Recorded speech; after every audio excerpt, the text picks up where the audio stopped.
You should accept yourself just the way you are. What does that say about who I should become? Is that just now off the table because I'm already good enough in every way? So am I done or something? Get the hell up. Get your act together. Adopt some responsibility. Put your life together. Develop a vision. Unfold all those manifold possibilities that lurk within. Be a force for good in the world, and that'll be the adventure of your life. What happened in the 19th century, not just with contagious diseases, but with the typhus and cholera epidemics of the 1840s and early 1850s, which were devastating, just wiped out, people would be kind of sick on Sunday and dead on Wednesday. That created a model in Western history that allowed later regimes to emulate the model of kind of narrating the danger of infectious diseases, certainly using that element of disgust and contamination and existential threat as a pretext for what authoritarians always want to do, which is eradicate liberties and consolidate control. So I think it is happening on two fronts, right? It happens organically on the psychological front, but then the state jumps in and says, well, we can save you from this existential threat. Just hand over all your rights.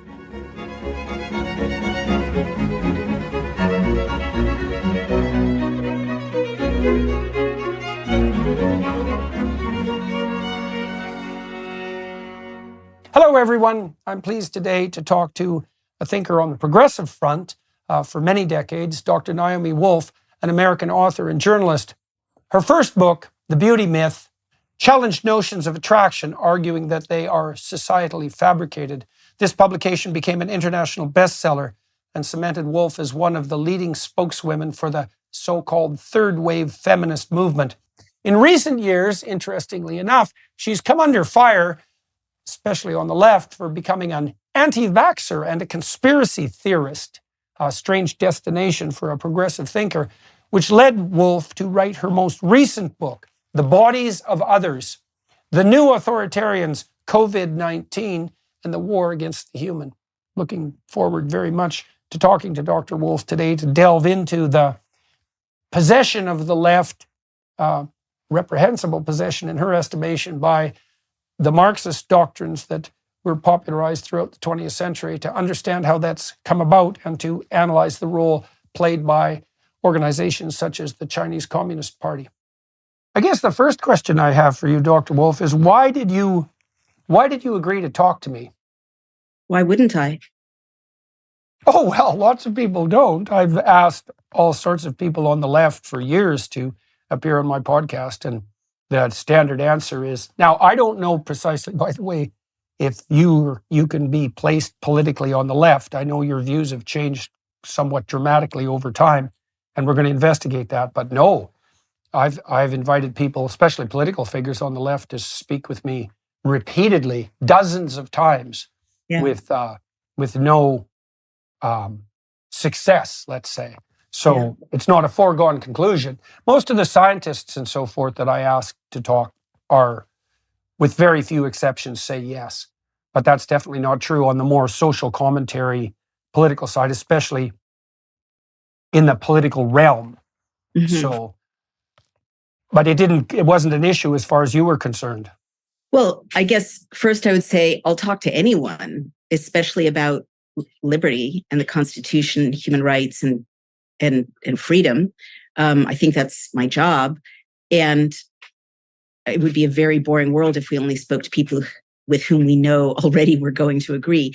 And more importantly, maybe talk to you because, for that reason, but also because, I see that you describe yourself as a liberal. And while from the outside, it may seem as if my views have changed over the last couple of years, I really feel that I've stayed exactly the same, and that the world has changed. And I also see myself as a classical liberal. So even if I didn't, I want to talk to you because I like learning things, and I like talking to people with whom I may not agree. I might learn something. But either way, since you seem to be concerned about human freedom and I'm concerned about human freedom, additionally, it wouldn't occur to me not to talk to you. That said, Yeah, well, I was go just ahead. going to say, that said, I recognize your experience. Sadly, I'm now in a situation in which I keep asking the left to counter, the views that I'm publishing by other people on my news site. I'm asking the left to engage with the issues that I'm bringing up, and I literally cannot get anyone to talk to me. And I used to be, until like 2.5 years ago, firmly ensconced in the left as a cultural figure. Right. Well, so I definitely want to delve into that, because one of the things I really have observed, like, I think I'm reasonably neutral as a psychological observer of political behavior, I believe. And certainly one of the things I have noticed is that proclivity to cancel is most fundamentally a left-wing phenomena. I've had very few people on the right refuse to talk to me, that's for sure. And I've had many, even my friends on the left, and I've seen this in a relatively shocking way, I would say fairly frequently, would refuse to talk to people that weren't in their bailiwick. I think one of the punishments, actually, this is odd though, one of the punishments for refusing to talk to people whose opinions differ from yours is you end up squabbling with the people who disagree with you on your side over smaller and smaller things, even equally intently. So it's not like you rid yourself of the necessity of disagreement. You just find yourself, what did Freud call that? The narcissism of small differences. The battles they rage more and more intently over smaller and smaller differences of opinion, which is sort of comical in a metaphysical way. So let's start with your childhood. So tell me a little bit about your parents and about what it was like for you growing up. And I'm interested in how your intellectual interests developed. Sure. I will just note before I do that's a change, I think, Dr. Peterson, on the left. It didn't used to be the case just 5 years ago that, this canceling, we can talk about that later if you like. It's really important. I think that these are non-Western norms that have been kind of implanted in Western cultural discourse. It would have been shameful to cancel an opponent rather than engage with him or her, in very recent memory. So I was born in San Francisco. I think I'm exactly the same age you are. And I grew up in an academic household. My dad was a professor of English literature at San Francisco State University. My mom was a graduate student in anthropology when I was growing up. Jewish, middle-class household, very creative environment. My father is also a poet and a teacher of creative writing. So it was a very talky, ready, imagination-heavy environment. And, I was surrounded by the cultural ferment of the 60s and 70s in San Francisco. So by the time I was a teenager, the gay LGBTQ, right at that time, it was called the Gay and Lesbian Liberation Movement, the women's movement, immigrants' rights. It was all kind of a lot of social justice movements around me as I was growing up. And it seemed like the world was going to be fixed, really. It was very optimistic, very beautiful place to grow up. And then I went to Yale. And that was a shock because I'd never, I'm a California girl, so I'd never experienced East Coast elitism, hierarchies, anti-Semitism, before the peculiar racism of the Northeast. If you grow up in California, it's a very diverse culture. It's not that we don't have racism in California, but it's different. It's a more inclusive society. It's less class bound. So that was a shock. So that was when you did an undergraduate at Yale? I was an undergraduate at Yale in English literature. And what year? 1980 to 1984. 80 to 84. Yeah. Right. Okay. Yeah. So we do overlap almost perfectly in terms of birth date, age, and education time. And so what exactly did you experience at Yale? Like, how did that prejudicial environment make itself manifest to you as far as you were concerned? And was that something that other people were experiencing too? Or was there something, do you think, about your background, apart from the Semitic element of it, was there something about your background do you think that tilted your experience more in that direction? How much of that was situational and how much personal in retrospect? Well, it was pretty, Yale at that time, it had only recently allowed women in, I think in about 1976. And so it was still a super sexist place. And a lot of casual kind of date rape and what we would today call sexual harassment. That wasn't, I think that was only recently codified or not yet fully codified at that time. I'll have to check. But so you sort of felt, I was not the only woman who felt beleaguered. I mean, the parties at Yale in my time were described in Brett Kavanaugh's hearings, and they were very familiar to me. People did get kind of raped and molested at parties,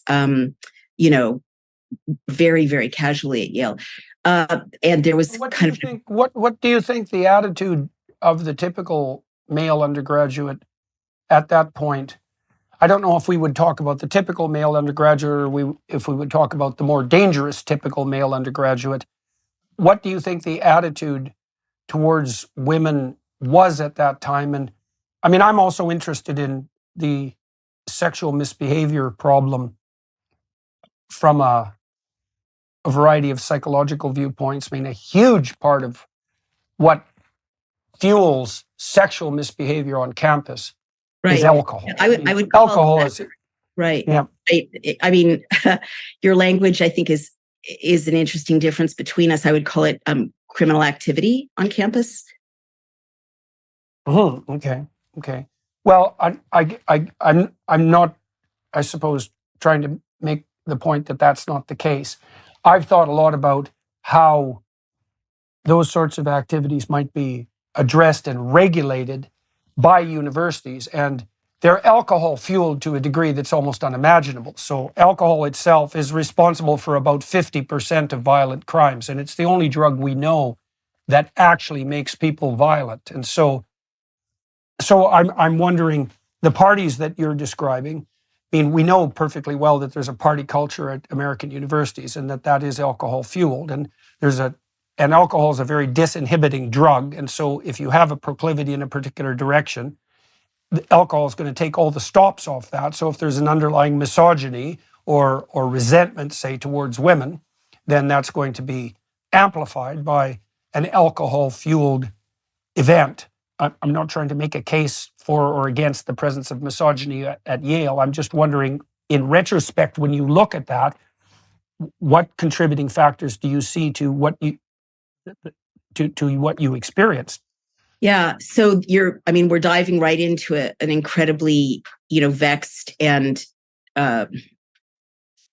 difficult subject, but I'm happy to address it. So, and I'm glad to be addressing it because that's one of the reasons I wanted to talk to you. I know about your interest in gender dynamics. And this is probably one of those areas on which we might have a lot of interesting disagreements. So I would say categorically, alcohol, you can't blame the culture of accepted sexual violence and sexual harassment at Yale at that time on alcohol or drugs at all. What you can blame it on is institutional toleration of sexual harassment and sexual violence. In other words, there was a culture of impunity. The people who knew that nothing would happen to them acted as if nothing would happen to them. And I too have studied, gender dynamic sexual assault, sexual harassment on campus for many decades. And for sure, when there's a culture of impunity in any institution, rapists rape, molesters molest. And when there's a culture of consequences, that restricts the tendencies that those people might have to rape or harass, for sure. But what the young men around us at Yale and the faculty around us at Yale knew is that nothing bad would happen to them if they raped or molested women. And categorically, if you look at the cases at that time, to this day, to some extent, the institution colluded in covering up rapes on campus, protecting athletes, especially who assaulted women on campus, protecting faculty. So I personally was molested by a famous professor, Dr. Harold Bloom, when I was a junior. And that was in a context in which he was completely not drinking alcohol. It was a context in which and he had a lengthy reputation, which I didn't know till afterwards, of doing this to undergraduate women and to actually graduate students. And I tried to get accountability from the institution decades later, and it was just covered up. How old were you when that happened? I was 19 years old. And what effect did that have on you metaphysically? Well, I think it had a lifelong effect on me metaphysically. It was quite terrifying at the time, because it was in no way can this situation be, blamed on anyone not knowing exactly what he was doing. It was a situation in which he was my advisor. He was my professor for an independent study course that my academic advisor had recommended, a close colleague of his, another famous academic, John Hollander. I was writing poetry. I was a very talented poet. I was getting lots of awards and recognition for being a poet. And he encouraged me to take this independent study with him. He ignored my submissions all semester. I was looking at the end of the semester with no evaluation. And I didn't come from a wealthy background. I had to get a scholarship to go on to graduate school. I was going to apply for a Rhodes Scholarship. So for many reasons, including just, I was a student, I needed an evaluation.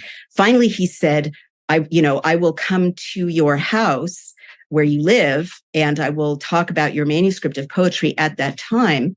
And that seemed almost normal because he worked with my roommate's boyfriend in an editorial project.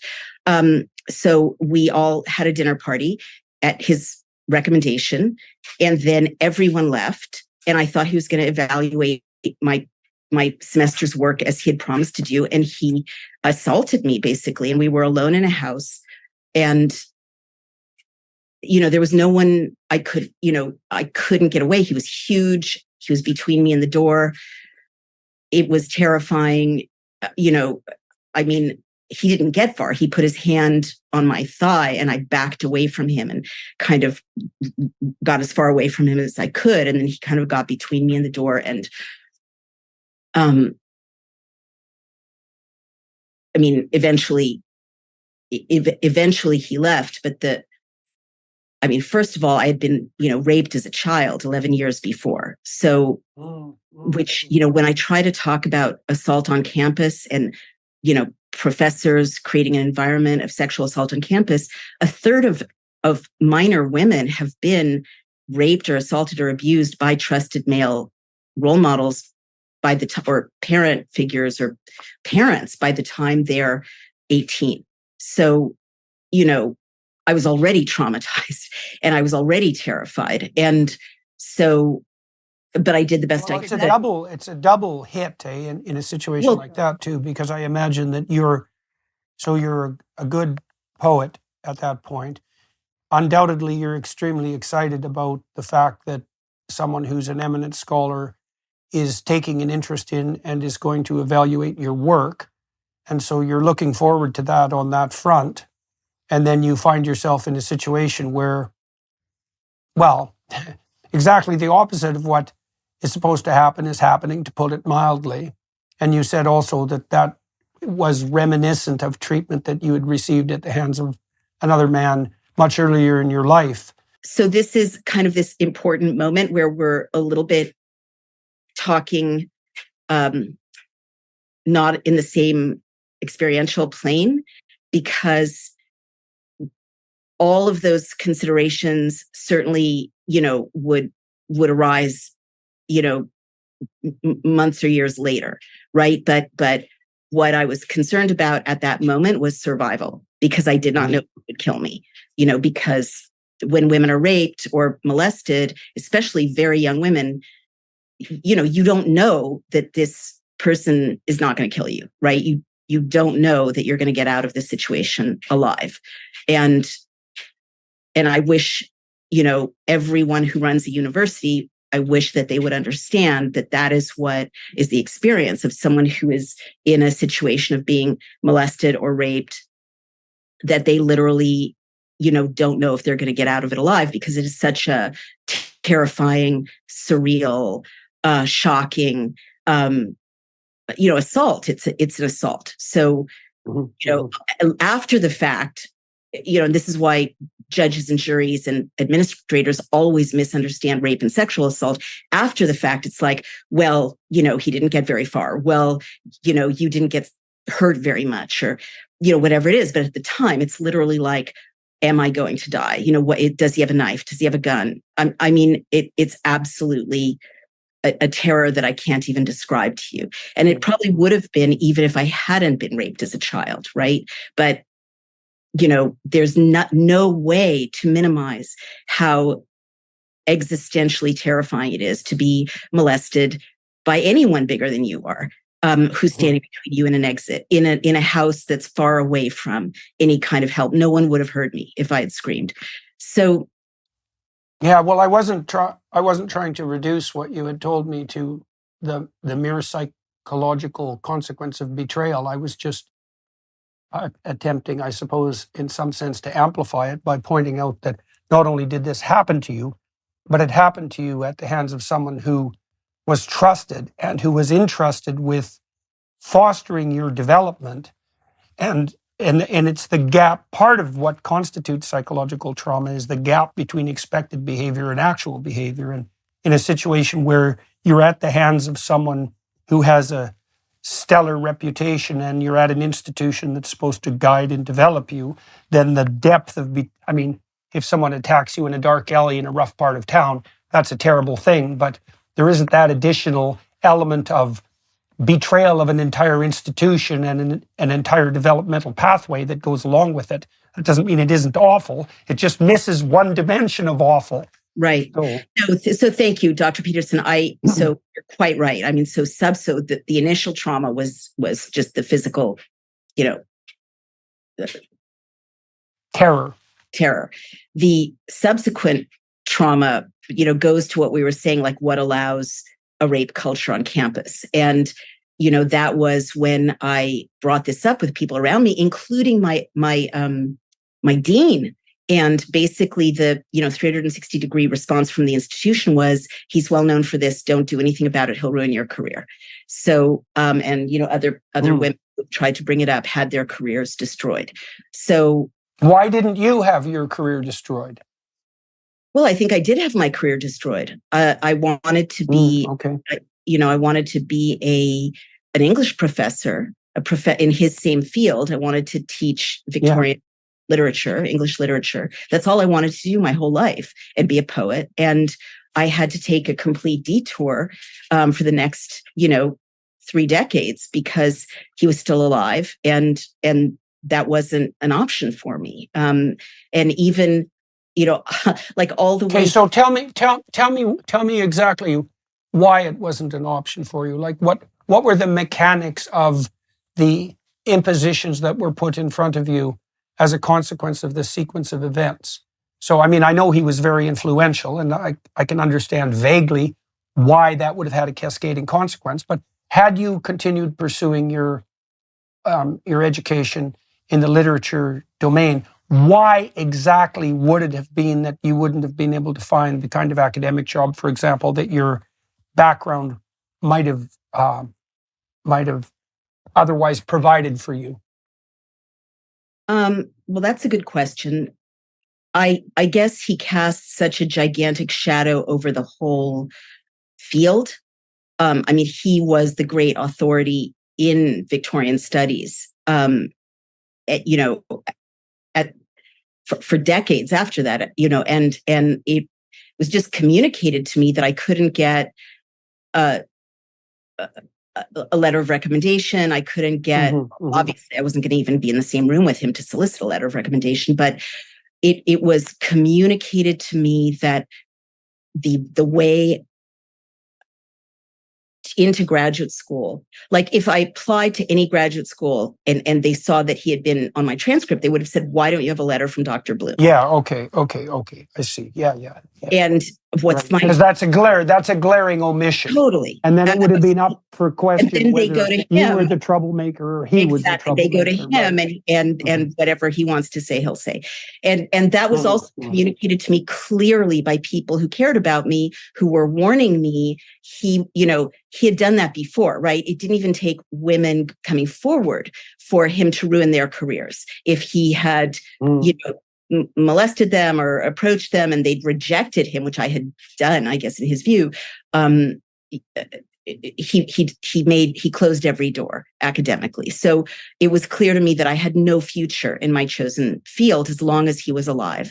So I had to, do something that was not my plan. I didn't plan to be a feminist activist, nonfiction writer in a popular nonfiction genre for decades. I'm happy to have had 8 international bestsellers, but that wasn't what I wanted. I wanted to be a university professor. And then even as late as I went back to school, I'm fast forwarding a little bit.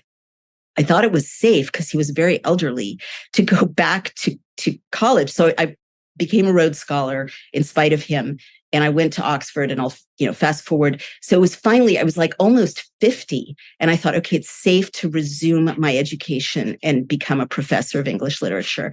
Went back to Oxford in midlife. I finished my DPhil in Victorian Studies. And when I submitted my DPhil and I succeeded and I passed, my academic advisor at Oxford said, you need to submit this to a journal, Victorian Studies journal, and you've got to submit. And it's edited by Harold Bloom. You've got to submit this. This is really distinguished work. And I said I can't submit it to that journal. And I had to tell her why. So that late, and she agreed. That was how many years later? That was like 30 years later. Well, it can't be 30. Yeah, no, 30 years later. So as far as you're concerned, this event sidetracked you into a domain of academic pursuit that was very unlike. Okay, how much do you think? Look, first of all, I should say, if I'm going to push you into places that you really don't want to talk about, you just tell me, okay? Because I'll back off. But Dr. Peterson, I'll talk about anything. I'll tell you. I'm a grown up. Go ahead and ask. So, to what degree do you think the psychological consequences of what befell you, as well as the practical consequence, colored your writing and the aims towards which you directed your writing from then on forward? Like, what would have you written about, do you think, had this not happened? What would have been your natural inclination of interest? I mean, all I ever wanted to do was teach. I would have been writing about Ruskin. So you would have stuck relatively firmly, you think, to something like classical literary criticism. Yep. So I should point out for everyone who's watching and listening, because it isn't exactly obvious what the point of literary criticism is if you're not knowledgeable about the field, and it's easy to underestimate its significance. In literary critics analyze productions of fiction, generally speaking. They analyze stories, and that turns out to be of utmost importance. And we've become more clear about that on the psychological front in recent years, because the structures through which we view the world, when described, are stories. And so what literary critics do in the deepest sense is to analyze the maps that we use to orient ourselves in the world. And there isn't anything more important in your life than getting your story straight.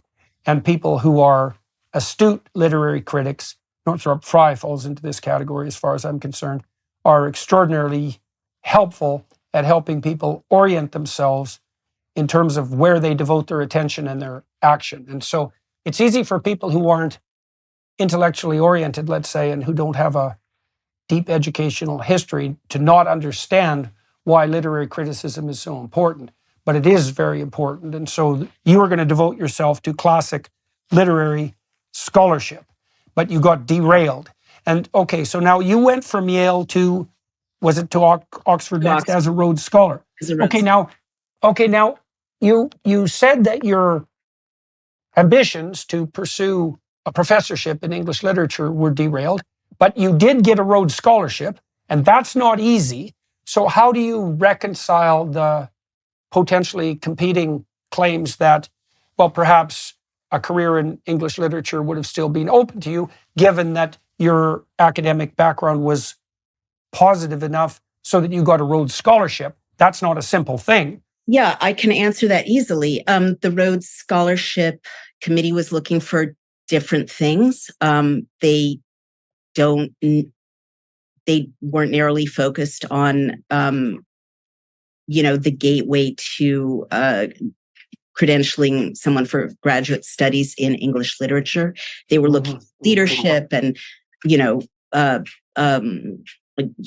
obviously my grades were good overall, and I was considered, a gifted undergraduate. I had lots of letters from my other professors. So it was a different set of credentials. So the lack of letter from Bloom wasn't a stumbling block in relationship to the Rhodes Scholarship. Well, that's a relief. Well, sure.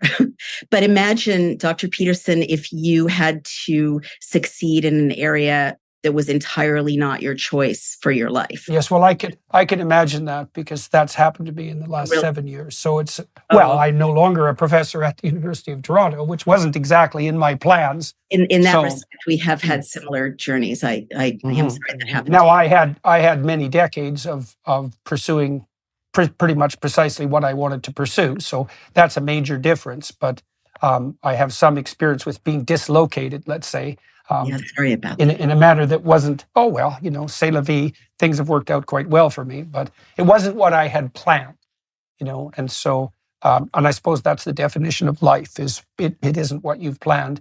All right, so now you went off to pursue the Rhodes Scholarship, and what did you study as a Rhodes Scholar? Now you're at Oxford, and what was it like being at Oxford compared to being at Yale? Well, it was pretty exhilarating for me because it was pure academic. How can I put it? Well, the Oxford experience, as you no doubt know, is completely different from an American university in the sense that you have these tiny seminars. You have tutorials with your professor, your Don, and you're like 2 students or 3 students and the professor, and you kind of dive deeply into the text in that moment. And it's a very, very pure form of scholarship. So that made me very happy because I am a true nerd. And again, I was working on Victorian studies, 19th century English literature. I was working on an MPhil at that time, and I loved it. It was the 80s in Britain, so it was cold and gloomy and Thatchery, and graduate students weren't particularly central to the Oxford experience. It was a very undergraduate experience, but so we were kind of exiles together. But it was exhilarating, and the Rhodes Scholarship, of course, what a privilege! Your expenses are paid for 2 or 3 years, depending on what you choose to just do just study, just learn with a group of other really bright people from all over the world. So it was a very, blissful intellectual experience. And the seed of my first book was my DPhil thesis there, or the start of my DPhil thesis. Inflation has consequences. As the Fed raises interest rates to combat out-of-control government spending, long-term bonds are diminishing in value, which is crippling the banks. Depositors are holding their breath and investors are bailing on bank stocks. Diversification has never been more important. The recent surge in gold prices is directly tied to an extremely volatile market. That is why gold has historically been a great hedge against the stock market and against inflation. Trust the experts at Birch Gold Group to help you diversify into gold. Text Jordan to 989898 to get a free info kit on gold. Birch Gold will help you convert an existing IRA or 401k into a tax-sheltered IRA in physical precious metals. With an A+ rating with the Better Business Bureau, thousands of happy customers, and countless 5-star reviews, you can trust Birch Gold to protect your future. Text Jordan to 989898 to get your free info kit on gold today. Then talk to one of their precious metals specialists. That's Jordan to 989898 today.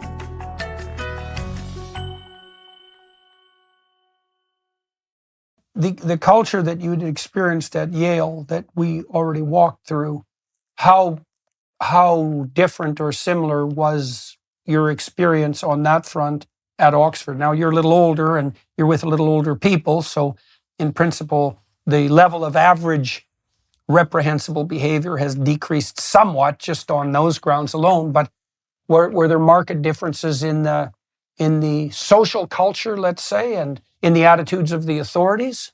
That's interesting. Well, it was still, I can't stress enough that I, in part, became a famous feminist, public intellectual because everywhere you went in the 80s, women were not safe, physically. I mean, that's just the case. So even at Oxford, certainly rape took place with impunity. There was one famous professor who was always trying to seduce his undergraduates. But it was Britain is a less violent culture in general. So it didn't feel quite as systematically unsafe. And I didn't feel as unsafe, partly because it's just a less violent culture. But I'm not going to say that those issues weren't still very alive on campus. They were. And in fact, when I left Oxford and I went to Edinburgh to write my first book, I worked at a rape crisis center. And, that too was at that time, the whole city, all of that country was a culture of impunity. Look, Dr. Peterson, to this day, like 6% of rapes in Britain get prosecuted, and no one even keeps statistics on how many of those get convicted. I mean, really rapists have impunity. I can't stress that enough. Even now, even with all the changes that there have been in society, young women are somewhat safer on college campuses because of hard work of people like, me and my colleagues in the 80s and 90s and early aughts. But it is not that we still live in a culture in which most of the women I know have been, raped or molested in some way. And vanishingly few of them have gotten any kind of justice at all, from the perpetrator. But moving along, I was very happy at Oxford, and, generally it was a less violent culture. And so what question were you trying to address, or questions were you trying to address when you were doing your master's work at Oxford? What was paramount in your mind, and why? So I was very interested in the image of women in 19th century novels, this ideal that emerged in the 19th century in virtually all of the great novels, certainly written by women, but also in Dickens and in George Eliot, of this kind of passive, childlike, doll-like, beautiful, kind of inert figure. And I was interested in that because this passive, inert stereotype of femininity was emerging at just the time that there was historically the first wave of feminism in any Western society. In other words, women were organizing. They were organizing to defeat laws that were punitive, in which women who looked like prostitutes could be taken off the street, without due process. And they were organizing to, have access to education, to have access to owning their own property, so that there was very vibrant, and they were mobilizing for access to primary education as well. So right when women were being empowered and empowering themselves to change society, this inert kind of backlash figure got constructed as a cultural ideal. So I was writing about that. So let me ask you a question. Let me ask you a question about that. I mean, the the representation of women in Victorian era literature in other countries, I think, was broader than that. So the women in Tolstoy, for example, Tolstoy is a very good example. I mean, the females in Dostoevsky novels are very complex psychologically, all his characters are, but in Tolstoy's novels in particular, you get the sense that in the Victorian period and earlier in Imperial Russia, that the women were really running the society behind the scenes. Now, the men had the positions of formal nomenclature, but they were, in the Tolstoyan world, they were really appendages to what was actually going on. The women were running society and gluing society together behind the scenes. And I mean, Tolstoy is more of a sociologist in that regard, but his female characters certainly aren't playing a secondary role, even though it's a behind the scenes role in some ways. It's not a secondary role at all. In fact, I would argue the opposite is the case in Tolstoy's world. And I have no idea to what degree that was actually the case in Imperial Russia, but I suspect it was probably the case to quite a degree. Yeah, well, I'm sure it was the case, everywhere that women didn't have full legal rights. But I think what you're saying is exactly right. But it's also, respectfully, I think, proving my thesis, which went on to kind of morph into the thesis of the beauty myth, which was my first book, which is that Britain was the place in which women were above all European countries advocating for their rights legally and socially and economically. Therefore, this backlash figure emerged. Whereas in Imperial Russia, women had virtually no legal rights. And so this backlash figure didn't need to emerge. They could be portrayed in all of their complexity because they weren't a threat to the status quo. You described the Victorian English representation of women in the literary domain as a backlash. And I guess I'm curious about which authors in particular you think that was characteristic of, and then why you think that there would be a backlash of that sort. Like, what's your literary critic interpretation of the fact that that phenomenon emerged? Yeah, so I guess I focused most on Dickens' doll-like characters.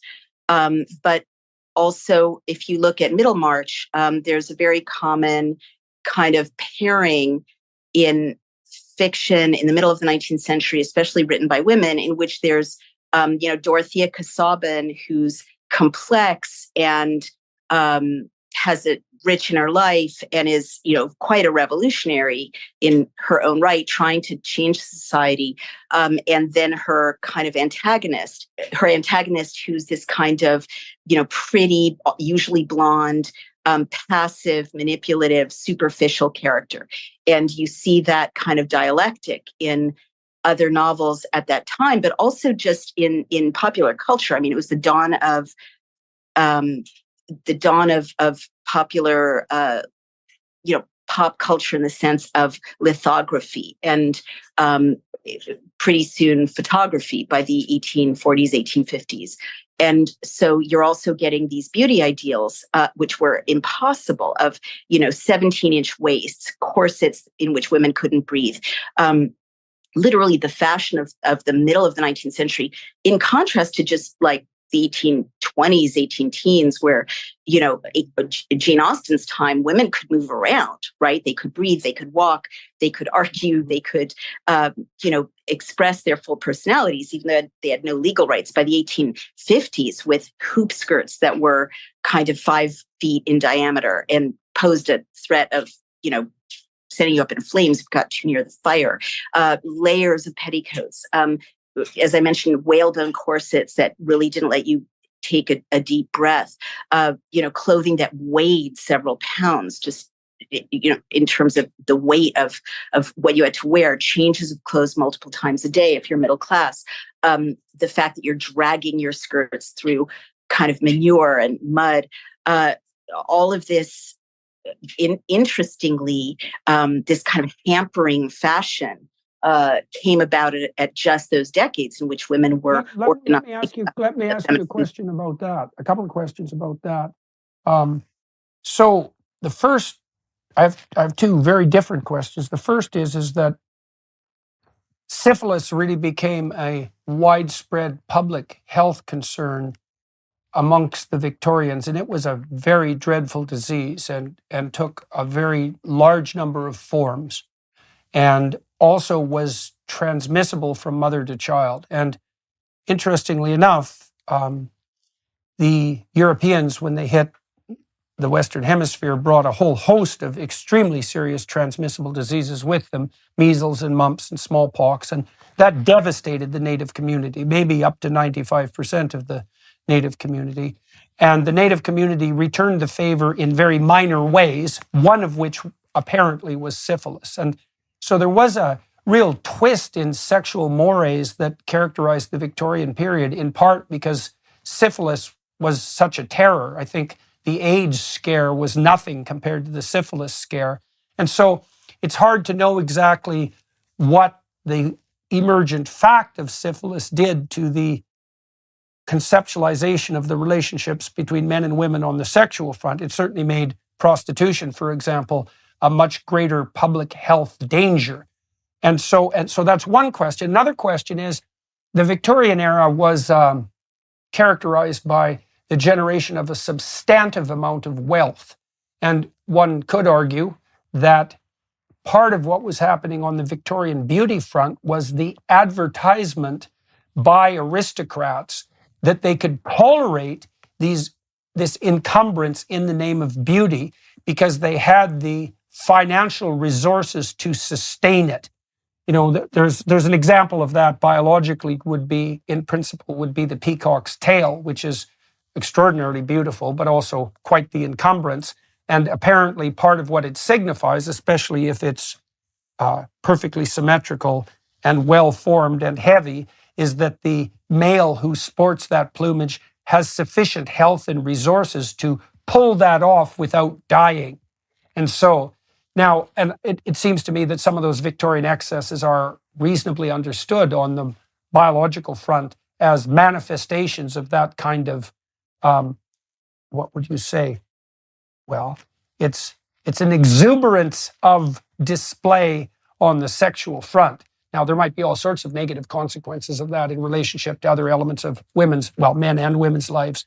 But so those are two parallel questions. How do you think the emergence of syphilis transformed the relationships between men and women politically and socially in Victorian England in particular? And what do you think about the excess resource hypothesis on the Victorian outfitting front? And people were getting quite rich at that point, and that was certainly one way of displaying it. Right.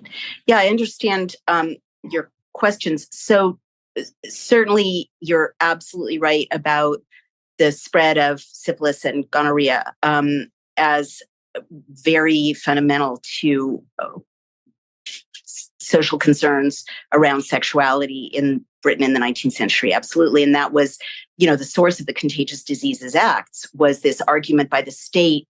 And I think my most recent book, Outrages, which addresses this, the book before my last one, is about how 19th century viral epidemics, including contagious diseases like gonorrhea, but also typhus and cholera, were used by the state as a kind of pretext for controlling people and subverting their civil liberties. So definitely the argument of the state was, these prostitutes or women who look like prostitutes are vectors of disease. They have to be managed and controlled. And it's the state's role to step into what had been very personal spaces and mediate this for the public good, right? We've seen that. There's an emergent literature on the political biological front indicating that one of the best predictors of authoritarian political beliefs in any given geographical locale, so you can do this state by state or county by county or country by country, it scales, is the prevalence of infectious disease. The higher the prevalence of infectious disease, the higher the probability of authoritarian political attitudes. And the correlation isn't like 0.1 or 0.2. The correlation is like 0.6. It's an unbelievably powerful relationship. And it seems like an extension of what's called the behavioral immune system, and it can really get going. Well, we saw that during COVID, right? Instantaneous transformation into something approximating authoritarianism and the motivational justification. What's so interesting and horrible about this, by the way, is that that's not a fear-based motivation. It's a disgust-based motivation. And disgust is a lot more aggressive than fear. Because if you're afraid of something, you tend to avoid it. Whereas if you're disgusted by something, your fundamental motivation is to eradicate it by any means necessary. If you look, for example, at the language that Hitler and his minions used when they were ramping up their public health pathology, prevention pathology, to extend out of the mental asylums and the hospitals into more broad ethnic cleansing, all the language they used was parasitism, disgust, contamination, all disease associated. Right. And so, right. yeah. So it's a Absolutely. very powerful motivational system when it gets activated. Absolutely, no question. It's so interesting to hear your analysis from a psychological point of view. And I know there's been important psychological work done on disgust. I would actually say it from a geopolitical perspective. What happened in the 19th century, not just with contagious diseases, but with the typhus and cholera epidemics of the 1840s and early 1850s, which were devastating, just wiped out, people would be kind of sick on Sunday and dead on Wednesday. That created a model in Western history that allowed later regimes to emulate the model of kind of narrating the danger of infectious diseases, certainly using that element of disgust and contamination and existential threat as a pretext for what authoritarians always want to do, which is eradicate liberties and consolidate control. So I think it is happening on two fronts, right? It happens organically on the psychological front, but then the state jumps in and says, well, we can save you from this existential threat. Just hand over all your rights. And I think that looking back, certainly Hitler and, then later other exploiters of this discourse, either consciously or not, referenced or remembered the effectiveness of the state stepping in the 19th century, because what the state did, which is so fascinating, is that they solved the infectious diseases threat by creating a network of sewers, Basil Getz network of sewers under London.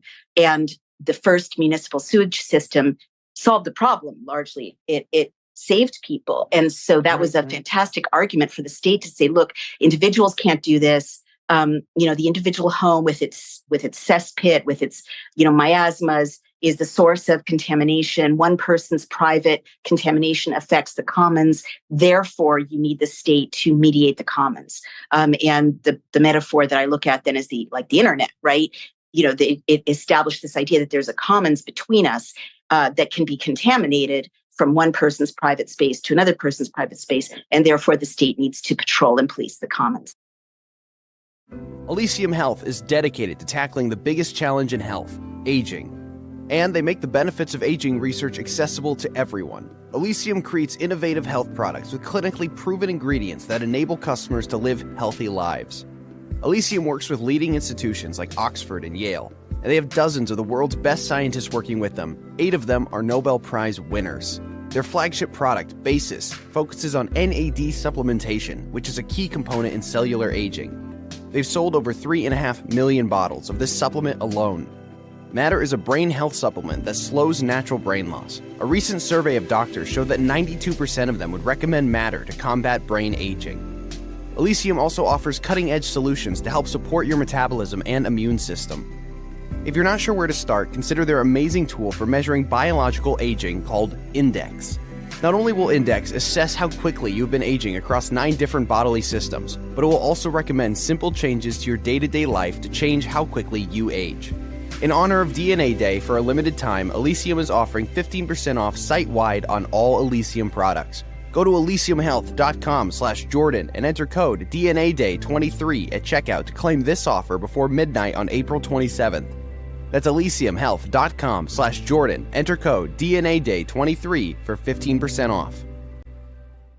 Yeah, well, there's a real analog between the spread of information and the spread of viruses, which is obviously why we say such things as it went viral. It went viral. And so, right. Well, and there's a real tension in human discourse that seems to be key to the distinction between conservatives and liberals, is the conservatives tend to be more disgust sensitive, and they're more prone to react negatively to the potentially contaminating effects of interpersonal interaction. And that could be sexual or intellectual.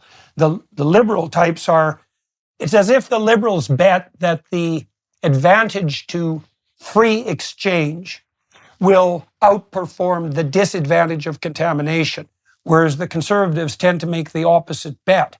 And the technical complexity of that is that sometimes the conservatives are right and sometimes the liberals are right, right? It depends, because the conservatives tend to be more correct, let's say, when multiple epidemics are raging out of control, whereas the liberals tend to be more correct when, for whatever reason, the probability of genuine contagion is relatively low, and you can take advantage of cross-border freedom and movement of information and people. But it's a continual battle because, and this also complicates the sexual realm to an immense degree, because, of course, sexual intercourse is an excellent vector for disease transmission, and that throws people into an existential quandary constantly, because obviously the drive towards reproduction and the drive towards sexual pleasure opens up the danger on the epidemic front. We certainly saw that with the rise of AIDS, for example. I mean, there's no doubt, biologically speaking, that the AIDS virus mutated to take advantage of certain forms of promiscuity. And so that's an absolute bloody catastrophe, and could have been an apocalyptic catastrophe, although we seem to have got more or less on top of it. But there's always that specter of large-scale contamination lurking in the background on the ideational and the physical front.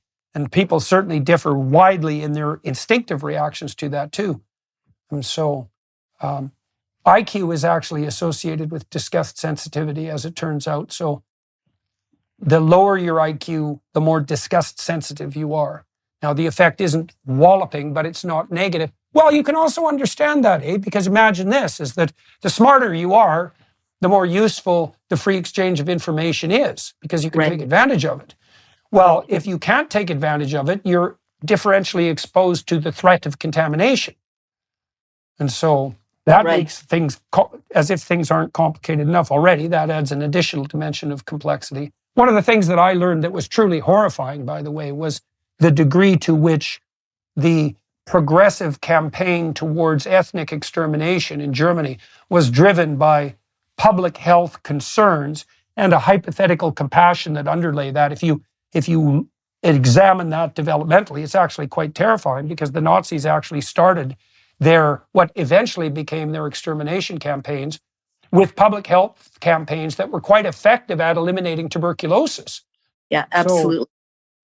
So 1,000%. So to move up to the 20th century, and this brings us kind of to my more recent work.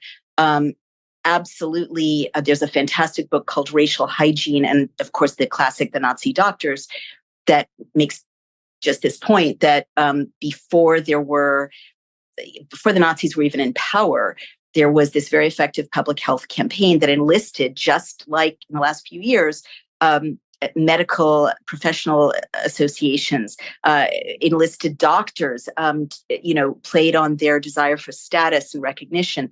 And they were kind of corralled into being the moderators of racial hygiene. And that took the shape, of course, of rounding up teenagers who were impaired and sending them off for treatment. And then their families never saw them again. And that was years before the extermination camps. The whole doctrine of racial purity and blood purity, which was a hallmark of Hitler's populist attractiveness, let's say, was all contamination language. Absolutely. And I read Hitler's Table Talk, for example. It's a very interesting book. So it's a collection of his spontaneous discourse at dinner time over about a 4-year period. And it's absolutely 100% saturated with disgust-oriented language. And he bathed 4 or 5 times a day. Oh my So that's goodness. quite interesting. Yeah. Well, and also he was a worshiper of will power. And there's a really tight relationship between that proclivity for authoritarian control and the exercise of what you might describe as power and will. And that seems integrally associated with the disgust axis and the activation of what's being described as the extended immune system. And so a disgust response is part of the behavioral immune system, right? So if you see something disgusting and you gag, that's a physiological response, obviously, to some degree, but it's also a psychological response. And that sense that you want to flee from or clean yourself if you've been contaminated is also an element of the behavioral immune system. And if it gets politicized in a particularly pathological way, you don't want to be in the category of contaminant, put it that way. Yes, There's no mercy, right? There's no mercy, right? There's no mercy. Well, yes, I learned that personally. Weirdly enough, too, when the disgust literature started to roll out, the proclivity for disgust-associated contamination seemed to be more typical of people who had a conservative bent. It's associated with conscientiousness, for example, and I don't understand this at all. Something has changed in the last 4 or 5 years because you've seen the left possessed by this contamination frenzy, both on the ideational front in the form of cancel culture, but also and I have no idea what to make of this. I mean, to me, it's an absolute miracle in some sense that the left allied themselves with the pharmaceutical companies, because I couldn't imagine that ever happening in my entire life. It's like, I thought you people put the pharmaceutical companies up there with the energy companies, let's say, in terms of intrinsically reprehensible. And then all of a sudden, under the COVID pressure, I mean, it's not like conservatives reacted much better, because they really didn't. But it's still very surprising to see the left doing that. And I don't really understand what's changed in the culture so that the left has picked up this contamination frenzy and has introduced it into extended immune adjacent behaviors like cancel culture, which is a form of disgust-related shunning. Totally. Yeah, you anticipated what I was going to say. I think in recent memory, before 2020, indeed, it was the right that was more reactive to not wanting to be, and they used language like this in the 80s, and it wasn't pretty.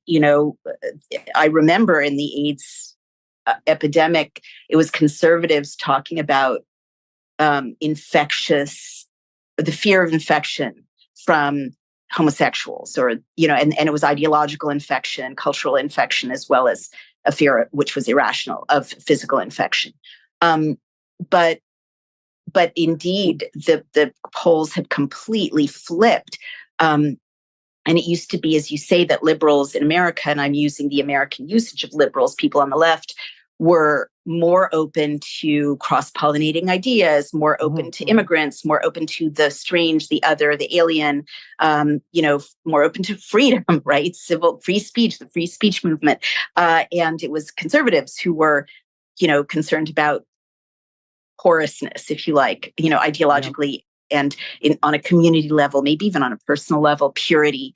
And absolutely, in the last 3 years, I agree with you, like a mania, like tulip mania, like, I keep going back to Extraordinary Popular Delusions and the Madness of Crowds. A delusion has come upon the left in the last 3 years since COVID that leads them to be more masky, more irrational about infection from COVID, more shunning in a kind of tribal Old Testament sort of way than anyone could have ever believed, and to have forgotten all of their critical thinking about things Naomi, like. I wonder if, you see, one of the ways that Trump appealed to his populist conservative base was by using imagery of the wall.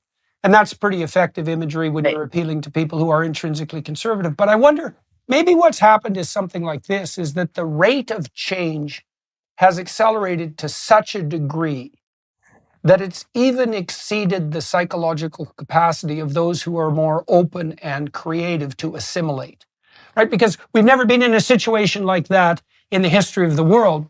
I mean, I was ill for about 2 years, and I was out of the technological world. And so all my computers got outdated, for example. And, it took me about 6 months to put all my electronics back together so I could understand them after only a 2-year hiatus.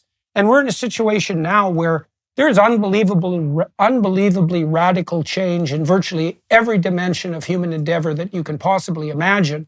And we don't really know how even creative people will react when even their capacity for transformation has been exceeded.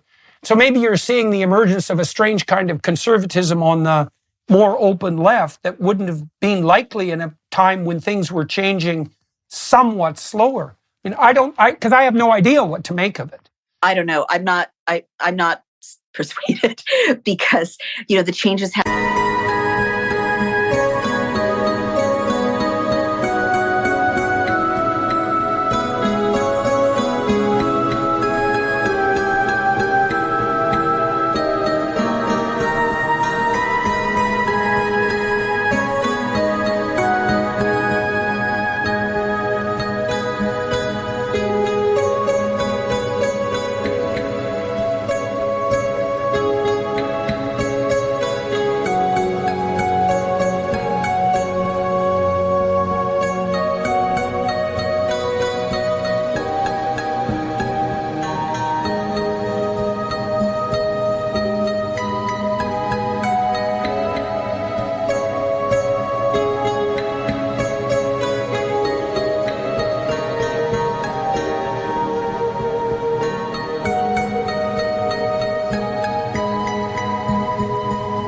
Happening to everyone, and yet the people who are remaining open-minded, in my experience, and who are willing to engage with the facts that are being brought forward by credible people that contradict the dominant narrative, are conservatives and libertarians right now. And yeah, I know, it's very strange. And also, you see a lot of rise of humor on the conservative and libertarian side as well. And this is something I also can't make heads or tails of. I mean, emergence of organizations like the Babylon Bee. I mean, when they first emerged into the public consciousness, it was quite a shock to me, because I thought, well, how the hell did the conservatives get the comedians? Like, that's just not how things work. But it is how things work at the moment. Certainly the funniest comedy shows I've seen in the last 3 or 4 years have all had I would say, a conservative or libertarian tilt to them, partly because those are the people who will say whatever it is that they have to say. And you see that in popular culture too, is on forums like Netflix.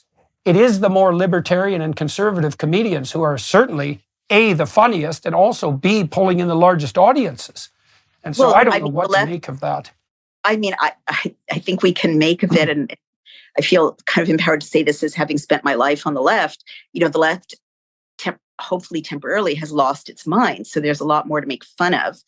They're more rigid, and people who are rigid, I mean, going back to Charlie Chaplin and, the great dictator, the rigidity is always funny. It needs to have fun poked at it. And the left is more irrational right now. I mean, they're believing things that are not true, or they're not willing to admit that they've been wrong, or in terms of my most recent work, they're not willing to admit that they've been part of a condoning or facilitating the greatest crime against humanity ever, which we haven't gotten into yet. But, that's my view of the rollout of these mandates, the mRNA injections, which my team of experts has found to be so very deadly and so very damaging. So, in a situation like that, grown-ups say, okay, we've got to re-examine the facts. And I'm sorry. And they're not able to do that. They're being more and more stuck in delusion, more and more committed to delusion. And they welcomed a 2-tier society erected in the space of less than 2 years that ostracized a whole sector of people and got them kicked out of their jobs, prevented kids who didn't have this injection from going to school in some states, mandated people to their detriment, and made people restricted their travel rights immensely in Canada, in a staggering manner. It's shocking. I can't go to Canada. Canada used to be the most reasonable Western country in the world. And I can't go to Canada for reasons that have nothing to do with science, right? Nothing to do with science. Mm-hmm. So the left betrayed all of its most cherished ideals and won't even face that. So there's a gaping moral hole in the center of culture on the left. And until they recognize it and reckon with it and say, oh my God, we became oppressors. We became the equivalent of racist. We abandoned our best ideals. We became dogmatists and fundamentalists, and we abandoned science. We abandoned compassion. Until they're able to do that, they can't come to terms with reality. We'll be right back. First, we wanted to give you a sneak peek at Jordan's new documentary, Logos and Literacy. I was very much struck by how the translation of the biblical writings jump-started the development of literacy across the entire world. Illiteracy was the norm. The pastor's home was the first school, and every morning it would begin with singing. The Christian faith is a singing religion. Probably 80% of scripture memorization today exists only because of what is sung. This is amazing. Here we have a Gutenberg Bible printed on the press of Johann Gutenberg. Science and religion are opposing forces in the world, but historically that has not been the case. Now the book is available to everyone. From Shakespeare to modern education and medicine and science to civilization itself. It is the most influential book in all of history, and hopefully people can walk away with at least a sense of that. Okay, so there's a lot to delve into there. I wanted to do that. I want to go back to your book, The Beauty Myth, and I want to say a few things on the beauty front and gather your reactions to those, and I also am interested in, I would say, the motivations behind writing that book in relationship to the experiences that we already described. So I spent a lot of time studying people like David Buss, and Buss is a very good example, an evolutionary psychologist, and I like David's work a lot. I think he's a very solid scientist, and there's been a lot of interesting work generated out of the evolutionary psychology literature on the gender relations front.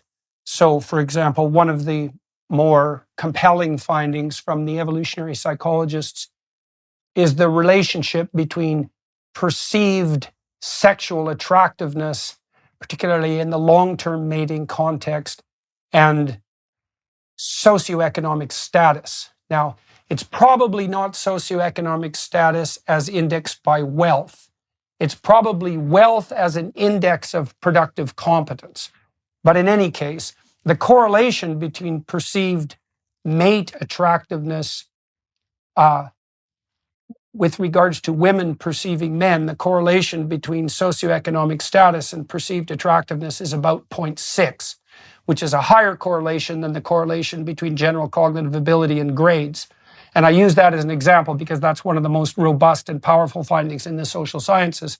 Whereas the correlation between socioeconomic status and perceived mate attractiveness for women by men is 0 or slightly negative. So it's a walloping difference. And that's associated with the proclivity of women to preferentially mate across hierarchies and up, and men to mate across hierarchies and down. And that's relatively well established cross-culturally, and the proclivity doesn't ameliorate much in, say, the Scandinavian countries. It ameliorates slightly. And then there are other hallmarks of attractiveness on the female side, and this is where I want to go with the beauty myth. We know that babies, for example, will gaze much longer, even as newborns, at symmetrical faces. And there is this doll-like aspect that you described. So one of the hallmarks of sexual attractiveness is neotenic faces. And so there's a proclivity for organisms to evolve towards their juvenile forms. That's neoteny. And it's such a pervasive tendency that it even characterizes animated characters, as Stephen Jay Gould was at pains to establish. It's quite comical. But one of the hallmarks of cuteness is a babyishness of face. And You can see that in the like plush toys and the sorts of things that are often bought as dolls for kids or for sentimental adults have very large eyes, very small noses, very symmetrical faces. There's all sorts of hallmarks of beauty from a biological perspective. Many of them seem to be associated with fecundity, particularly on the female side.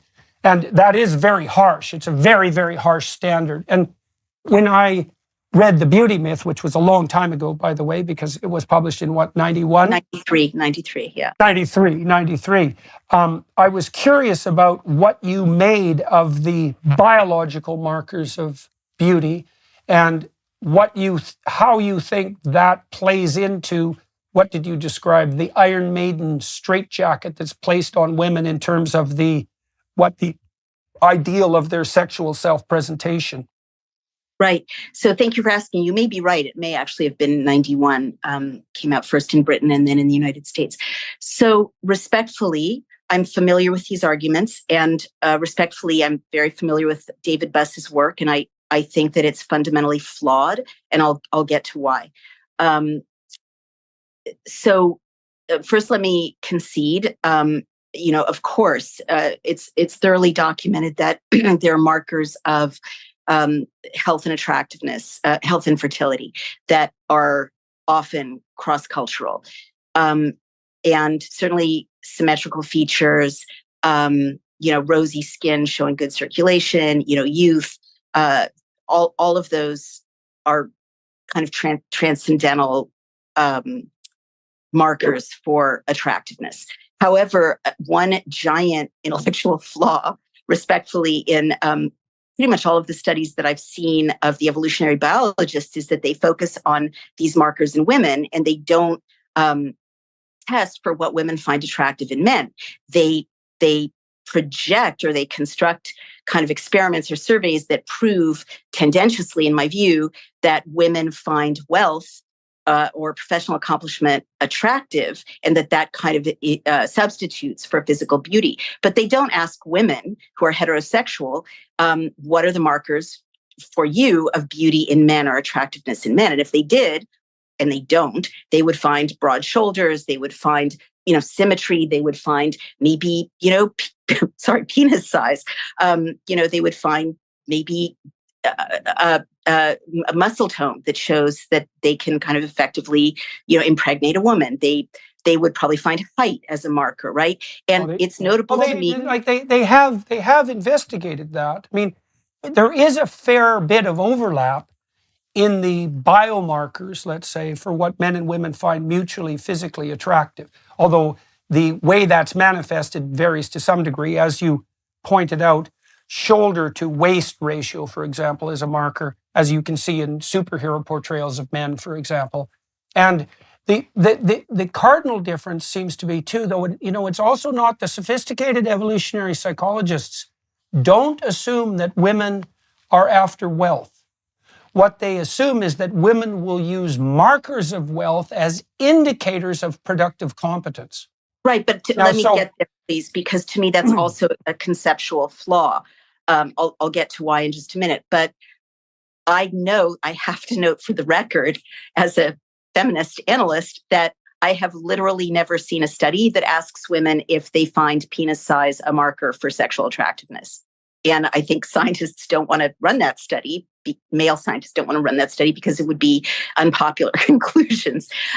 So I guess to me, the whole field of evolutionary biological studies that conclude that sexual attractiveness is kind of gendered female, and that for males there are other proxies for sexual attractiveness is really convenient for men. Because they don't have to come up against the raw brute fact that there are, physical things women evaluate men for if they're heterosexual, just like there are physical things men evaluate. Okay, so let me ask you about that a little bit too, because you say that it's convenient for men, and so, I mean, I'm never certain what form of differential perception on the part of each sex is convenient for which sex. I mean, the entire sexual battlefield, let's say, is fraught with catastrophe and opportunity for both sexes. I mean, one of the things you do see, for example, is that women are much harsher in the evaluations of attractiveness of men than men are of women. So men rate women, 50% of women as below average in attractiveness, and women rate 80% of men as below average in physical attractiveness. And well, and like I want to be absolutely 100% crystal clear here that I am not blaming women for this. I understand why this is, I believe. Now, it's in the interest of a woman, biologically and practically, to find a partner who is as competent as she is, or more competent, because fundamentally what she's trying to do is redress the differential burden that reproduction places on women. And so Totally the reason disagree. that women... Totally disagree with you. I think that's out of date, respectfully, but I'll wait for you to finish. Okay, well, so I'm curious about why you would consider that, because consider that out of date, because first of all, one of the definitions of what constitutes female biologically is the female sex, biologically speaking, is almost invariably the sex that devotes more biological time and energy to reproduction than the alternative sex. So you see that even at the level of sperm and egg, because the egg has a volume that is multiple thousands of times larger than the sperm. And even at that level, there's more resources being devoted to the difficult job of reproduction at the female level. And of course, women have a 9-month gestation period, which is very onerous. And then they are charged with primary responsibility for infant caregiving, especially during the first year. And we know perfectly well that the differential burden of reproduction on women is such that single women who have a child are much more likely to descend into poverty. And the reason for that, at least in part, is, well, it's actually very difficult to have a child. And it's a 40-hour-a-week job at minimum. And to add the necessity of working and providing on top of that means an 80-hour work week. And so it isn't obvious to me why the hypothesis that women would be motivated to redress that fundamental biological differential, I don't understand why that would be an objectionable hypothesis, even from the feminist perspective. Well, doesn't it just recognize that women are more at risk on the sexual and reproductive front? I mean, I recognize what you're saying there. I guess what I would say is there are as many, first let me say, I think the whole field of evolutionary biology being presented to explain contemporary 21st century gender roles or expectations or norms is respectfully, I think it has almost no intellectual merit. I'm sorry, I don't mean to be rude. Because I've read the whole range of evolutionary biologists who are usually invoked, right? And they're always tendentious and they're always talking about circumstances that no longer exist historically. So, you could just as easily draw on, I believe it's Helen Fisher, who, or other feminist evolutionary biologists who make the case that women are best served by adultery because they're getting a good range of sperm, and the best suited sperm is the sperm that's going to win. That does account for cheating behavior, and most of the evolutionary psychologists who have their act together take that into account. Is that what the optimal strategy, if you're being cold-hearted about it biologically, especially for a woman who hasn't optimized her mate choice, might be to find someone stable and second rate and then to cheat sporadically to produce that biological diversity. And that does seem to be something approximating a stable biological solution, even though I don't think it's an optimal one. So Right. Well, I think the sophisticated evolutionary psychologists have taken that into account. Gotcha. But let me just speak to why that kind of very beloved, and I have to notice that it's beloved, of the whole kind of, Dawkins crowd, the whole selfish gene crowd, is kind of loves this idea of the young, fertile female who needs to find that unattractive, older, wealthy man who happen to be a scientist, and also, accounts for or always gives males a kind of, well, you're just polygamous, or you just need lots of sexual partners, and it's good for the reproduction of the race or the species. So the reason I find these tendentious and especially, this notion of women optimizing the material value of their partner to make up for their reproductive deficits, is that respectfully, it's out of date. And what I mean by that is I totally concede that, women, it's hard to be pregnant. It's hard to have a baby. It puts you at a disadvantage. Certainly, it's not accounted for in, contemporary work expectations, more so since the pandemic when everyone's at home. But, when you had to go to work, obviously it's put women at a disadvantage, and they needed a provider for those 2 years. But I will say that now I think that young men, for instance, like a whole phenomenon that I find fascinating. I might find it fascinating as an older woman who's married a much younger man, but I find it fascinating that when I was writing The Beauty Myth, older women were considered done reproductively or sexually. And now that's no longer the case. And that there's this whole kind of expectation now of young men finding older women who are materially successful and who can, provide them with a good lifestyle really attractive. So I think that the evolutionary biologists haven't accounted for that. Even women past reproductive age who are financially successful are considered really attractive to young men now. So that's a 21st century phenomenon. It never used to exist. And the other thing that didn't used to exist is if women have enough material resources now, they can hire someone. And I'm not saying this is optimal. It's very sad. I'm with you on the value of the nuclear family. But, if they haven't married someone who can look after them for that brief window when a baby and, a nursing baby is impeding your ability to kind of go it on your own. Totally agree with that. They can hire someone to help with those 2 years. So really the penalties for being a single mom, it's not easy. If you don't have resources, I completely concede you're going to kind of go down the socioeconomic scale. But if you do have resources, that's no longer the case. And that's why you're seeing, so much of what you criticize, 21st century economic opportunities have made it possible to be an affluent single mom, hire a caregiver, hire, someone to help you raise the baby, basically when the baby's tiny. And then starting from 3 years old, there are childcare centers, daycare centers that will take the baby. And so I think the evolutionary biologists haven't accounted for what is going to result from that. It's what we've seen result from it, which is, I'm sorry to be rude, but the value of men has gone down. And I think that respectfully, that's one of the things I think is most useful about your work.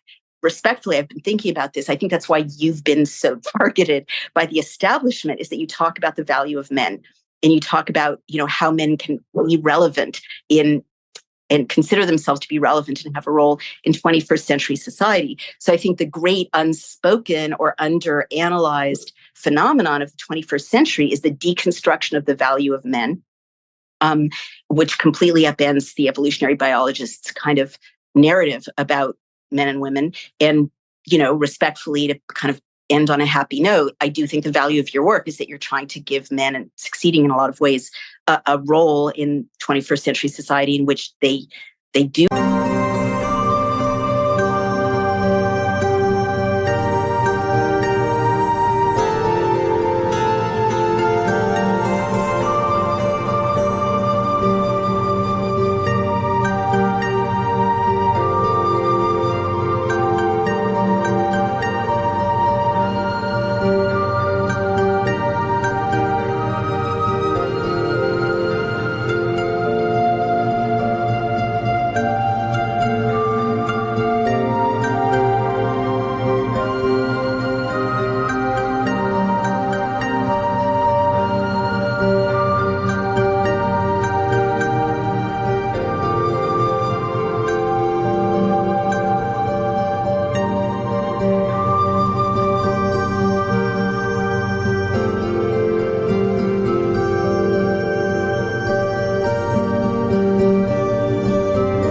have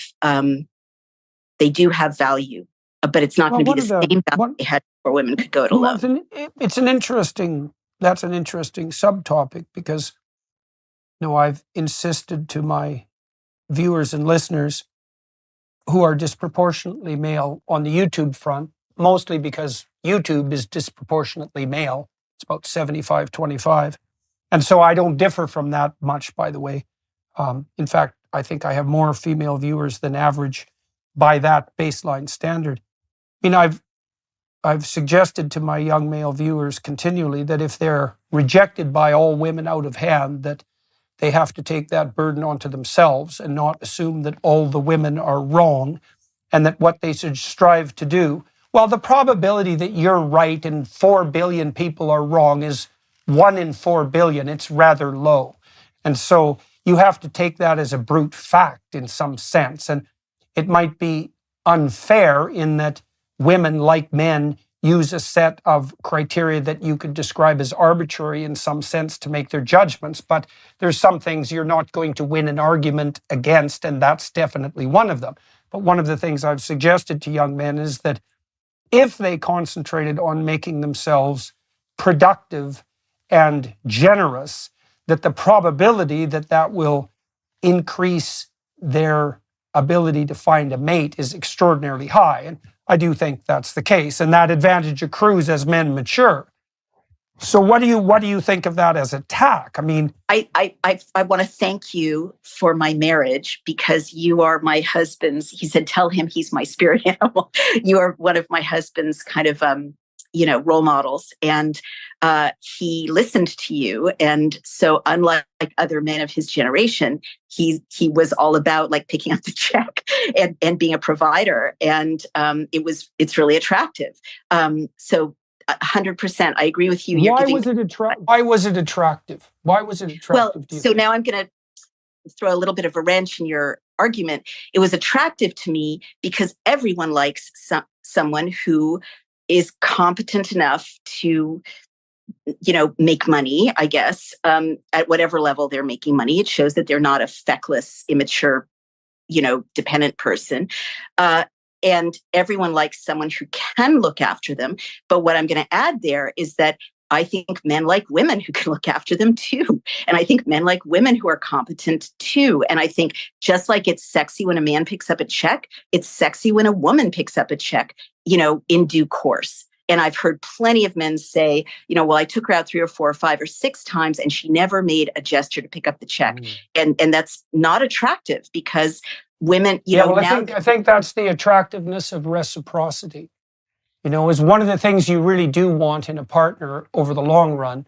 And there's probably nothing more important than this in a business relationship or a friendship or an intimate relationship, is that fundamentally the relationship, to be self-sustaining, has to be reciprocal. And that doesn't mean that everybody gets obsessive about making sure that the distributions are 50-50, because they really should be 75-75, right? If you're in a productive relationship, both of you are, what you both receive is more than the sum total of what you both contribute, right? If you optimize the relationship. And I think part of the reason that men will appreciate women who pick up a check is not necessarily because it's an indication of their competence, although I think that's part of it. I think it is definitely an indication of their willingness and ability to reciprocate, which is fundamentally. Now, I don't know, and I don't know of any research that pertains specifically to that issue. Right. But I guess what I'm saying, to jump in, is that I think your analysis and the evolutionary biologist's analysis is productively updated by this reality, which is fairly new, that both genders are surveilling the landscape for people who are, not only sexually and reproductively attractive, but who will reciprocate, who will take care of them, who can provide, who are not dependent. And I do think that the kind of woman who was considered very sexy in the 60s when I was a child is no longer considered sexy, because she's not able to contribute to the household. That doll-like, what is her name? Twiggy-like, inert, voiceless person. I mean, men who are competent may kind of give it a passing admiring glance or have a one-night stand with her, but I don't think that has a high value any longer as a life partner. Do you think that's a historical transformation, or do you think it's more a return to something approximating eternal norm? Because here's something interesting. For example, the name Eve, the original Hebrew term for the name Eve, which unfortunately I can't remember at the moment, Chava. means beneficial adversary. Really? And so, yes, it does. It does. And there's a notion there that the person who's the most well matched to you as a potential partner is not someone who passively submits to your demands, partly because your demands might be unreasonable and pathological, and that's not good for you or them, but someone who's capable of engaging you in something like a provocative and challenging reciprocal play. Like if you pick a play partner in a game, one-on-one basketball, for example, you're not going to pick someone that you can easily dominate if you have any sense, because it's not any fun. What you really want is someone who can spar with you at the limit of your ability. And that's a strange way of conceptualizing a relationship, but it's not strange if you know anything about how people engage in the processes that lead to further learning, for example, or the expansion of skill, is you're looking for the edge of optimal competition. And I think there were periods of time, and the Victorian period in England that you described might have been one of them, where the female ideal is tilted more towards one of passivity. And that might have been a reaction, as you pointed out, to the increased agitation on the female front for a broader role in the public polity. But it isn't obvious to me that historically speaking, the feminine ideal has been passive. That's happened from time to time. And so I'm so glad you said that. We're completely in alignment about that. It is what I'm describing is a return to a pre-industrial ideal. And it is only in the last 150 years or 200 years that the Industrial Revolution even made it possible to have what you described earlier, which is Thorstein Veblen's description of a kind of doll-like, middle class woman whose only role is to be dressed and displayed and to display the wealth of her spouse. That is recent, and before the Industrial Revolution, and in America, which is why America is so interesting, and American women are all around the world until recently admired as sexy, independent women, right? Is you needed a partner who could, if you're going west, who could use a rifle if the Native Americans came to the homestead when the man was out hunting, or if you were, in a feudal society, could weave or manage the crops or the kitchen garden, or all the like literally a household before the Industrial Revolution had as active a female sphere as a male sphere productively, and that only changed. Or people died. Pardon me? Or people died, exactly. So absolutely, right. Women, and this goes back to the Old Testament. The value of Eshet Chayil, a woman of valor, her price is above rubies. And then it iterates all the things she does. She weaves cloth. She sells things to bring, in income for the household. She's got so many areas of economic activity as well as moral activity. And that's been true for most of human history. So those things were always, part of the marital equation before the 19th century, not just is she beautiful conventionally physically, but what are her skill sets? How does she embroider? How does she cook? How can she keep people alive? And so I'm just agreeing with you about that. So then I'm just like updating it for a contemporary moment in which people live longer than ever. Arguably, healthy women past their childbearing years have the ability, we were all kind of decrepit crones, 100 years ago by now, women past their childbearing years. And that's no longer the case because of changes in health and I don't know what else. And then also the economic potential of women, as I mentioned earlier, has changed so much, at least women who are middle or upper middle class, that I think effectively updates your analysis. But I love the place you're landing on, which is good mating habits extend, challenge the skill sets of both genders. And there I would say this is not new at all from a woman's perspective or women's literary history, because look at Jane Austen. That's what all the dream men did. They challenged the heroine to the limit. Like, it was all about the play, the verbal play, right? The provocation, the back and forth. No one wanted to marry that, sober, industrious guy who just provided. You always wanted to marry the dashing hero who, that classic scene of any romance movie based on these Austen novels, based on that whole kind of literary tradition of women writing, of the couple getting into an argument the first time they meet. That is absolutely what you want. And a mate is someone who will challenge you, so you grow and you're always learning. Yeah, well, it's also very useful to note, I would say biologically, by the way, that the marker for that optimized combat is the spirit of play. So if the repartee that is emerging is playful, that's a biological marker that the information flow is being optimized. And that is a marker in and of itself that psychological transformation is occurring at the optimized rate. And it's very useful to know that there's an instinct for that, and it is the instinct for play.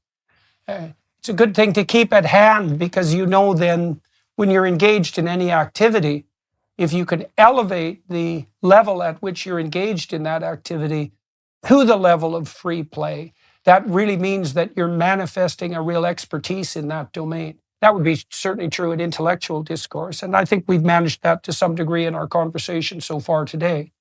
Sure. And as you're describing this, I also note, I think you should read my book on the vagina, which is a sequel to my book, The Beauty Myth, because if you haven't yet, that is so much a part of women's arousal. Like, women will describe, if you ask a woman what is sexy, a man being funny is way at the top of the list. Right. And why is it sexy for a man to be funny? Because women's kind of dopamine circuit is directly connected to their sexual response, right? And so if someone's like exciting, and this is why, the heroes are always kind of taking women on adventures, and like your whole kind of dopamine circuit, which is so connected in women to sexual response, is not activated by the boring guy who's on the couch, who's, channel surfing, who never goes anywhere, right? It's activated by the man who wants to take you on adventures, who wants to appreciate your adventures, and who can make you laugh because of those pleasure centers being activated.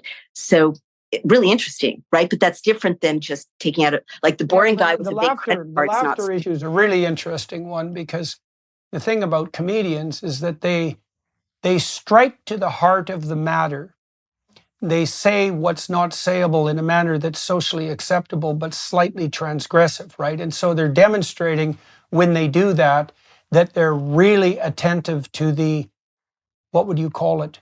To the niceties of time and place, because your humor can't go too far. It has to be exactly on the edge. And if it's on the edge, it'll produce that spontaneous outburst of laughter, which is also, interestingly enough, accompanied by muscular weakness, right? People can't fight when they're laughing, because you can't sustain any prolonged physical endeavor when you're laughing. And so laughter puts you in a state of play right away. And so it's extremely interesting. These things are extremely deep, right? I mean, that instinct for play is so deep that it actually deactivates the musculature. And so it's not something merely cognitive, no more than you think about whether something is funny before you laugh, because you don't. You laugh long before you think about it, because you get the joke and you're in the spirit of play. So let me ask you, we're going to run out of time, unfortunately, and that's too bad, because there's so many things we could talk about. I think what we should talk about on the Daily Wire Plus side is how you think the left cornered itself in the last decade. I'd really be interested to hear what you think about that.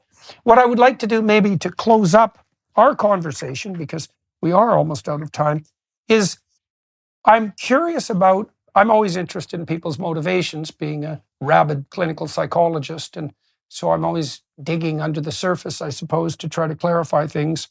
And for me, and maybe for whoever I'm talking about. Now, you said that when you went to Yale and you had the unfortunate and terrifying experiences that you, and disheartening experiences that you had there, that derailed your central intellectual interest. And then you spent decades in the hinterlands in some ways, exploring topics that weren't your primary category of interest. And so I'm wondering, when you look back at the beauty myth, do you think that part of what you were doing perhaps was analyzing the perceptual preconditions for you having been categorized, let's say by Harold Bloom, as an attackable target? I mean, were you investigating do you see what I mean? Were you investigating the structure of prejudice, of perceptual prejudice, that increased the probability of objectification of the sort that you experienced in this very dramatic form? Yeah, that's a great question, Dr. Peterson. I mean, certainly consciously, I was aware as a very young woman, because I was a very young woman when I wrote The Beauty Myth. I was in my 20s, like early 20s. I was aware that I considered myself smart and an intellectual, and I was constantly being objectified, but in that I'm completely having exactly similar experiences to millions of other very young women who are smart and capable and ambitious and constantly being objectified.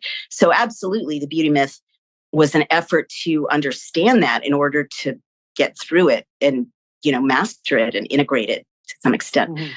So it was an analysis of objectification, let's say. Yeah, at least in part. I don't think it was an analysis of sexual assault, because I don't think objectification and sexual assault are the same thing.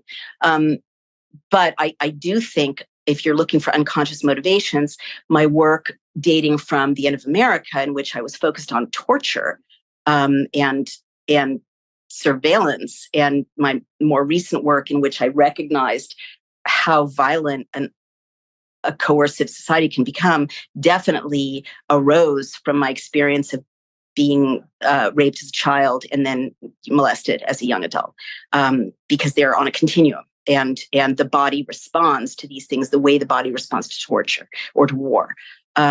And lots of good science has emerged about that. One really wonderful book is The Body Keeps Score, about trauma. Bessel van der Kolk. Right, exactly. So, and then about kind of the hinterlands, I mean, I can't complain about my career having, I mean, it got derailed, like you, got derailed productively. I guess I did choose my subjects. Obviously, I became more of an activist. And I guess partly my experience of injustice and obstacles to a meritocratic outcome for me led to my, engagement in more activist writing. And I can't complain about that. It was necessary. It was helpful. I had 8 bestsellers, as I mentioned. I got to be a famous public intellectual. It wasn't my first choice, right? So I guess that's just what God had in store for me. But it certainly, I mean, I guess what I'm trying to say is it was a derailment of what I wanted to do, but I think it was a productive use of the last, 35 years nonetheless. Yeah, well, I think, part of the hallmark of a successful life is the ability to turn stumbling blocks into opportunities. I mean, you know that the best laid plans of mice and men, and women obviously as well, go astray. And the ability to be successful is, to some degree, the ability to dance with some of the arbitrary constrictions of fate. And so, who knows how that works out in the final analysis. It doesn't work out the way you envision things would to begin with, but I think that's true of many people's lives. Life takes all sorts of twists and turns. All right, so for everyone who's listening and watching, it is going to be obvious to all of you that this conversation could go many more places, and it would have been good had we had the time to do that. But I am going to switch over to the Daily Wire Plus front, and I think we're going to focus the conversation there on what's happened on the political front on the left in recent years. I know Dr. Wolf has concentrated on that to a large degree, particularly in her reaction to the, well, we call it the COVID epidemic, but it really wasn't. It was, you know, the Swedish data show, for example, if you do a 2-year smoothing of mortality, that there was no epidemic at all. Not surprised. In Sweden. It's quite remarkable. And so really what we had was an epidemic of imitating Chinese authoritarians. That's actually what we had. Yes, absolutely. It was a psychogenic epidemic of totalitarian impulse. And the COVID virus was the excuse for it, but not the reason. In fact, it isn't obvious at all that there was a reason at all. And so that's really quite terrifying. And so we can delve into that to some degree on the Daily Wire Plus side of things too. And so for all of you watching and listening, thank you very much for your time and attention. And Dr. Naomi Wolf, thank you for agreeing to talk to me today. And to the Daily Wire Plus organization, thanks for facilitating the conversation. The film crew here, I'm in Oxford today, so that's always entertaining. And I got actually invited to the Oxford Literary Festival. Strangeness of strange things, yes. So I'm not so much persona non grata as I once was. So that's an interesting thing to see. So anyways, we're going to flip over to the Daily Wire Plus side. And thank you very much for agreeing to talk to me today. Thank you so much, Dr. Pearson. I appreciate it. Hello, everyone. I would encourage you to continue listening to my conversation with my guest on dailywireplus.com.